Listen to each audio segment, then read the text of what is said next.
నీకు ఈ విషయం ఎలా తెలుసు? మాధవరావు గారే నాకు ఈ విషయం చెప్పారు. శ్యామ్ ఈ కేసుని ఇన్వెస్టిగేట్ చేస్తున్నాడు అంటే దీనంతటికీ కారణం ప్రభాకర్ గారే అన్నయ్య. ఏం జాతకమో నాది. ఏమంటావు జాన్? తండ్రి ఉన్నప్పటికీ తండ్రి లేనివాడనే బిరుదు దక్కింది. ఏంటన్నయ్య ఇది? మాకు ధైర్యం చెప్పాల్సిన నువ్వే ఇలా దిగులు పడితే ఎలా? నువ్వు అనవసరంగా కృంగిపోకు.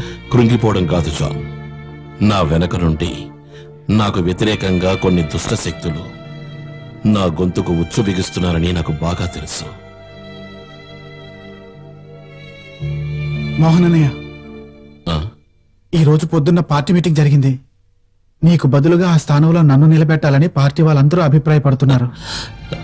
మంచి విషయమే కదా. ఆ జాన్ శామ్యూల్ మన పార్టీ నుంచి తప్పుకున్నాడు. మంచిది. వాడొక దొంగరా. నిజం చెప్పాలంటే నాకిది ఇష్టం లేదు. నువ్వు ఉండాల్సిన పదవిలో నేనుండడం పద్ధతి కాదన్నయ్య. వద్దు జాన్, మనల్ని నమ్ముకున్న ప్రజల్ని మనం మోసం చేయకూడదు. ఇబ్రహీం సార్ కన్న కలల్ని మనం తప్పక నెరవేర్చాలి. అది కేవలం నువ్వు మాత్రమే చేయగలవు. All the best. మోహను నేను మంచి స్నేహితులం. తను మినిస్టర్ కావాలని కోరుకునే వాళ్లలో నేను కొన్ని. నిజం చెప్పాలంటే అతనికి ఎదురుగా ఒక వీక్ క్యాండిడేట్ నిలబడ్డాడు. కానీ తను ఇంత ఈజీగా గెలుస్తాడని నేను అనుకోలేదు. అయినా ఈ రోజుల్లో అసలు ఎవరిని నమ్మలేకపోతున్నాం. మీరు చెప్పేది అక్షరాల నిజం. ఈ లోకంలో మేకవన్నె పులిలా జీవించేవాళ్ళు చాలా మంది ఉన్నారు. అసలు విషయం చెప్పలేదు. ఈ ఇన్వెస్టిగేషన్ టీంలో డిటెక్టివ్ చంద్రశేఖర్ ని కూడా ఇన్వాల్వ్ చేయొచ్చు కదా. సారీ సార్, ఇంతకు ముందు అతనికి అప్పగించిన కేసు వల్ల చాలా చెడ్డ పేరు వచ్చింది. గొప్పవాడని నేనేమీ చెప్పడం లేదు. వాడు శుద్ధ వేస్ట్. నేను చెప్తాను, మీరు ఆ పని చేయండి. శ్యామ్ తో పాటు అతన్ని ఇన్వెస్టిగేషన్ కి వెళ్ళమనండి. ఇన్వెస్టిగేషన్ మొదలయ్యే ముందు ఇన్ఫార్మ్ చేయండి. అదొక్కటే మీ ఉద్దేశం కాదని నాకు బాగా తెలుసు. అదేమిటి అలా అన్నారు? శ్యామ్ ఒక కేసు టేకప్ చేస్తే దాని డీటెయిల్స్ అన్ని మీకు అందజేస్తాడని ప్రతి ఒక్కరికి తెలుసు. అలాంటప్పుడు చంద్రశేఖర్ ని ఇన్వాల్వ్ చేయమంటున్నారంటే? బై ద బై, ఈ శ్యామ్ ఇప్పుడు ఎక్కడున్నాడు?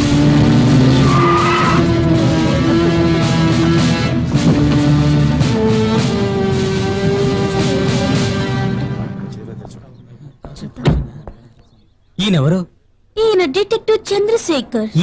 ఈయన లుక్స్ అవి చూస్తుంటే డిటెక్టివ్ లా లేడే. లుక్లోనే కాదు, అతని బ్రెయిన్ కూడా అంతే. ఇతను ప్రతిపక్ష నాయకుడు బామ్మర్ది, అందుకే ఎంత పోస్ కొడుతున్నాడు. సార్, ఏమిటి ఇక్కడ ఎంతమంది ఉన్నారు? పార్టీ మీటింగా లేక సినిమా షూటింగా? సార్, వీళ్ళందరూ మిస్టర్ శ్యామ్ ప్రసాద్ గారిని కలవాలని. ఆయన కోసం ఎదురు చూడడానికి ఆయన మెగాస్టారా? Stupid fellows. శ్యామ్ ప్రసాద్ అంటే వీడు శ్యామ్ ప్రసాద్ ఏంటి? వీడు ఒక పనికిరాని వేస్ట్ క్యాండిడేట్.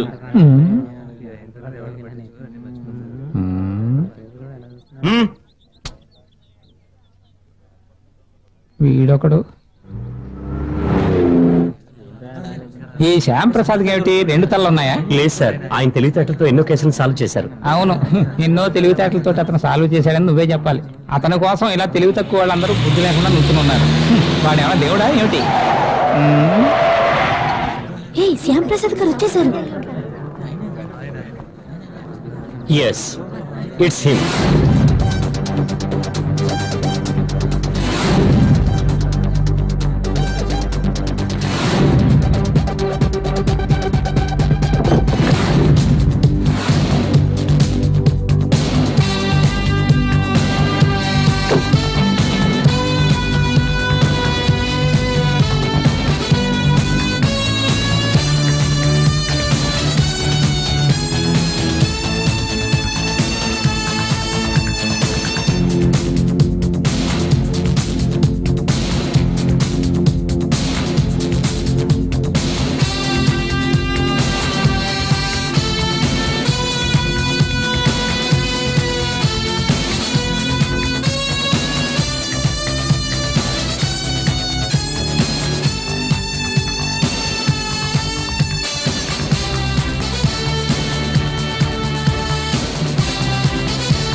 మీరు చెప్పినట్టుగానే క్రైమ్స్ ని రీసెర్చ్ చేశాను సార్.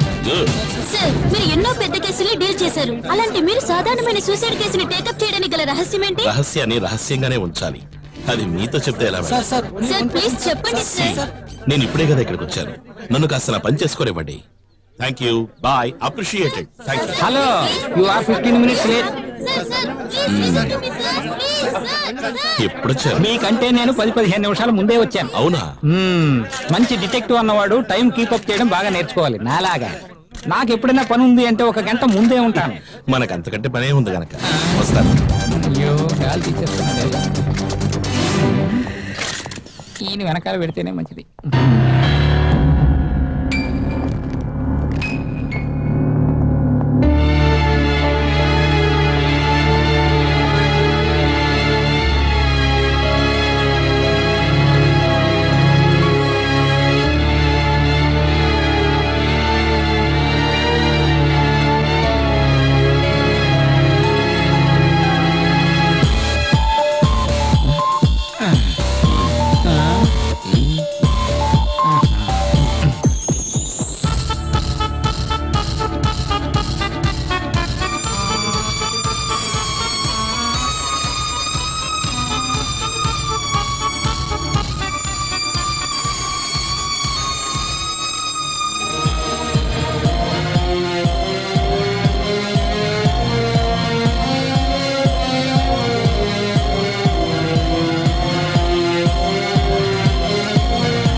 దీన్ని కనిపెట్టడానికి పోలీస్ డిపార్ట్మెంట్ లో ట్రైనింగ్ డాగ్స్ ఎన్నో ఉన్నాయా తెలియదు అనుకుంటా. I'm sorry, you carry on. Okay.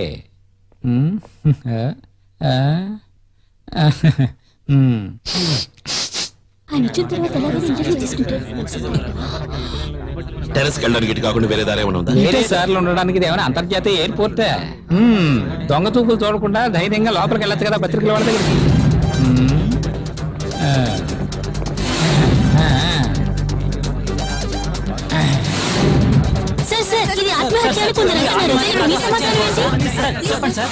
అనుకోండి మిస్టర్ శ్యామ్ ప్రసాద్, మేము కూడా మీలాగే పబ్లిక్ కోసం వర్క్ చేసే సర్వెంట్సే.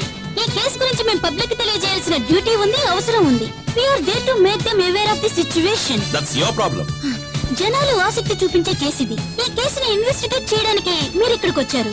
ఇంకా కొన్ని గంటల వ్యవధిలోపుగానే ప్రజలు ఆసక్తితో మా సమాచారం కోసం ఎదురు చూస్తారు. మేము వాళ్ళని తృప్తిపరచనక్కర్లేదా? మీరు వాళ్ళని తృప్తిపరచాలన్నది నా ప్రాబ్లం కాదు, అర్థమైందా? I'm sorry.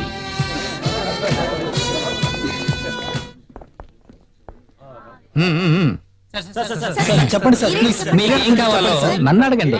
రమ్య గారిది సూసైడ్ కాదు, ప్రీ ప్లాన్డ్ మర్డర్ అని కొన్ని వివాదాలు వినిపిస్తున్నాయి. దీనికి మీ కమెంట్స్? అయ్యో, ఎవరో మీకు తప్పుడు ఇన్ఫర్మేషన్ ఇచ్చుంటారు. ఈ హత్య ఒక ఆత్మహత్య అని నేను ఖచ్చితంగా చెప్పను. అంత నమ్మకంగా ఎలా చెప్పగలుగుతున్నారు? సారీ, 2 ఫోటోలు కన్నా నేను అనుమతించను. మీకే చెప్పేది. ఏమడిగారు? ఇది ఆత్మహత్య అని మీరు అంత నమ్మకంగా చెప్తున్నారే, ఎలా కనిపెట్టారు? ఇది ఒక క్రైమ్ బ్రాంచ్ వాళ్ళు చేస్తున్నటువంటి పరిశోధనలను బట్టి, విధానాలను బట్టి నేను కనిపెట్టగలిగానంతే. ఇది నా తెలివితేటలతోటి కనిపెట్టినటువంటి మిస్టరీ. ఈ కేసులో నా కన్క్లూషన్ ఇది ఒక ఆత్మహత్యే. బట్ శ్యామ్ ప్రసాద్ గారు ఈ విషయంలో ఎందుకు మౌనం వహించారు? నాలా తెలివైన వాళ్లే సమాధానం చెప్పగలరు, తెలివి తక్కువ వాళ్ళు యూనో. తీసుకోండి స్టిల్. థ్యాంక్స్.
చూస్తున్నాను సార్, ప్రాబ్లమ్స్ ఏం లేవు.